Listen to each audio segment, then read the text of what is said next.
आज बिल्कुल अंदर से इच्छा नहीं थी कि मैं प्रोग्राम करूं, फिर भी मैंने कहा नहीं, हम लोगों के बीच में जाएंगे, अपनी फरियाद रखेंगे कि एक एक व्यक्ति इस चीज को ध्यान से देखो आप लोगों को कि क्या ये झंडे पकड़े हुए सच में किसान है। मैं पहले दिन से ये बात कह रही हूँ कि किसान नहीं है, किसान नहीं है।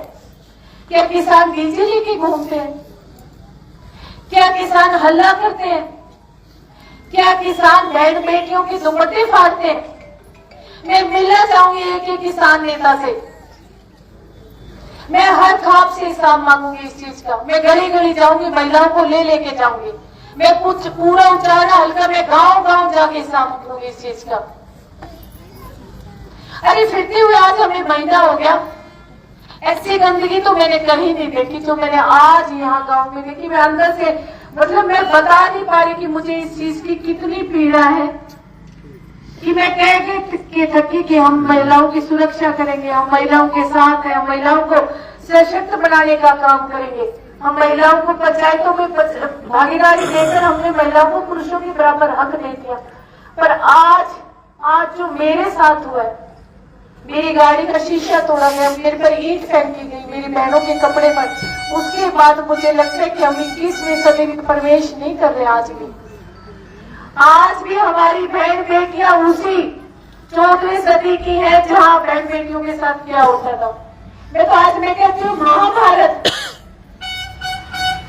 आज तो सरेआम जैसे द्रौपदी का चीर हरण हुआ है।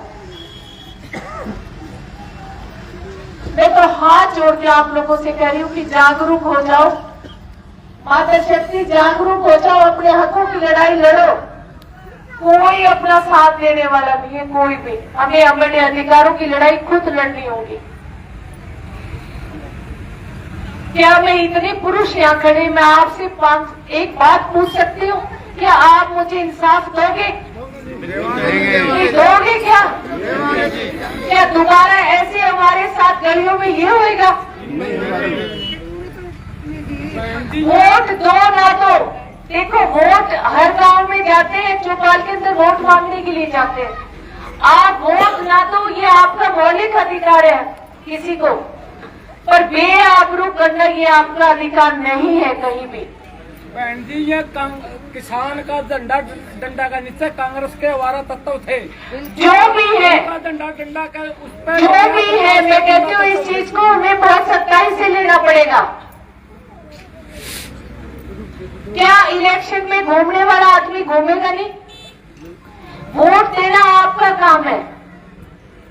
जिन गांव में हम गए वहां हमारे वोटर्स भी हैं, और मैं सुबह से इस चीज को टालती आ रही थी। वो गैंग 15 जने लड़कों का, शराब पी हुई, डीजे लिया हुआ, काले झंडे, किसानों के झंडे कहते हैं, किसानों ने हमें बेचे, हमारे नेताओं ने। फिर भी मैं बार कहता नहीं, इनको भी अधिकार है, ये लोकतंत्र है, ये भी अपनी फरियाद लगा सकते हैं, इनको नारे लगाने तो इनका अधिकार है। हमें अपना प्रोग्राम करो, हमें अधिकार है। पर आप दरवाजे तोड़ के जहां प्रोग्राम करने वाले महिलाओं को ये तो बिल्कुल बर्दाश्त नहीं होगा, बिल्कुल भी। मैं तो आप लोगों से एक आग्रह करूंगी कि हमें इस चीज को थोड़ा ध्यान देना होगा। जितने भी मेरे भाई हैं, नौजवान बच्चे हैं, आप ऐसे सामाजिक तत्व वाले लोगों को पहचानो, आप उनको गांव के सामने पेश करो और गांव से इंसाफ मांगो कि ये जो गांव में रह गया ये सही है। ये पंचायतों का काम होता है, ये खापों का काम होता है, और मैं हर खाप के नेता से हिसाब मांगूंगी।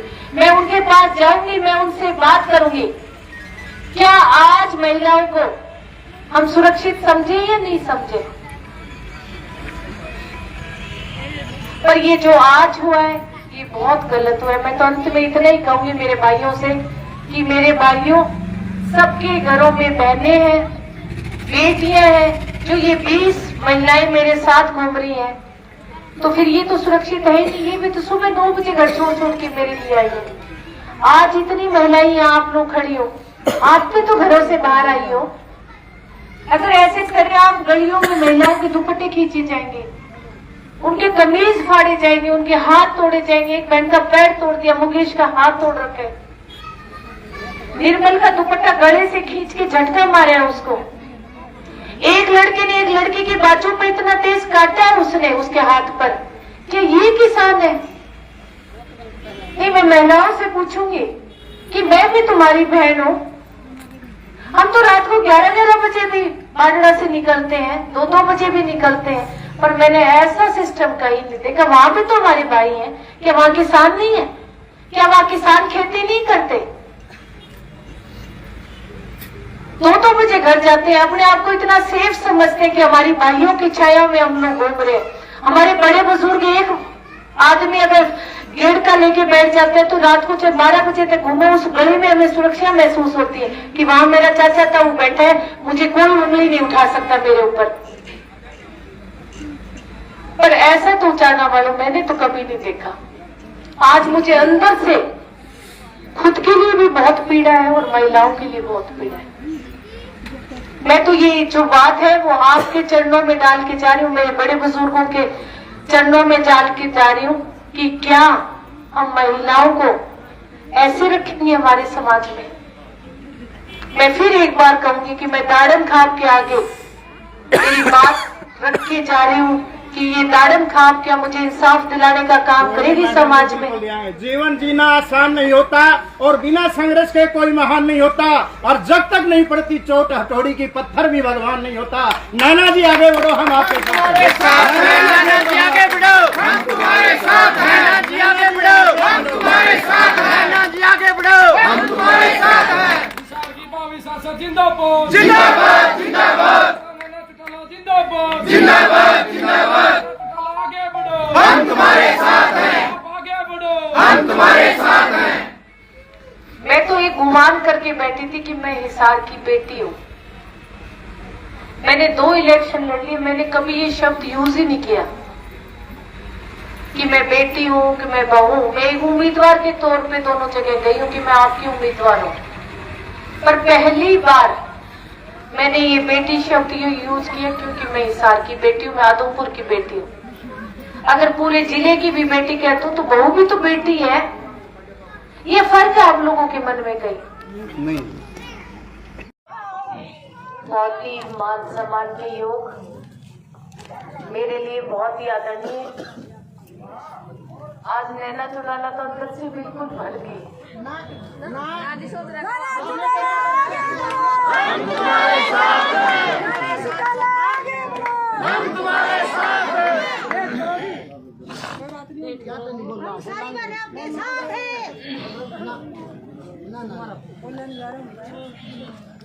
जाना तो लगाऊंगी मेरे पिता तो भी बुजुर्गों, क्योंकि मैंने कभी ये ना महिलाओं के साथ ऐसा हुआ कभी देखा नहीं आज तक।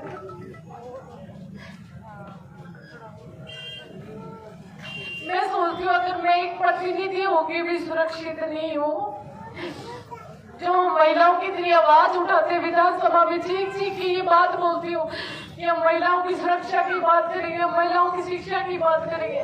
आज जब मेरे साथ हुआ है, मैं कहती हूँ कोई भी महिला जो है वो शायद प्रदेश में सुरक्षित नहीं है।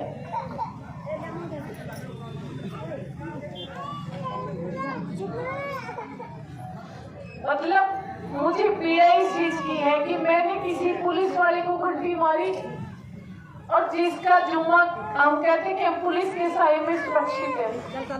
मुझे अंदर से बहुत पीड़ा है आज, बहुत ज्यादा, कि एक SHO मुझे ये बात कहता है कि दफ्तर में आओ, मैं नहीं आऊंगा क्योंकि आचार संहिता। अरे भाई कहाँ लिखा हुआ आचार संहिता? पुलिस वालों की आचार संहिता होती है कोई? मैं पूरे उचाना हल्का से इस चीज का हिसाब मांगना चाहूंगी कि क्या उचाना हल्का में हमारे तरफ तो बहन बेटियों की इज्जत है भाई बहुत ज्यादा,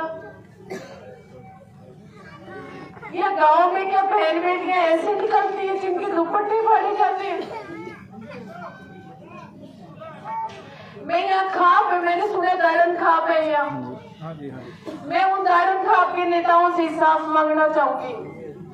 मैं मांगना चाहूंगी कि क्या आप दारन खाप महिलाओं का इंसाफ करती है? क्या तारन खाब आपकी बेटी इंसाफ मांग रही है, आपसे आप इंसाफ दोगे मेरे को?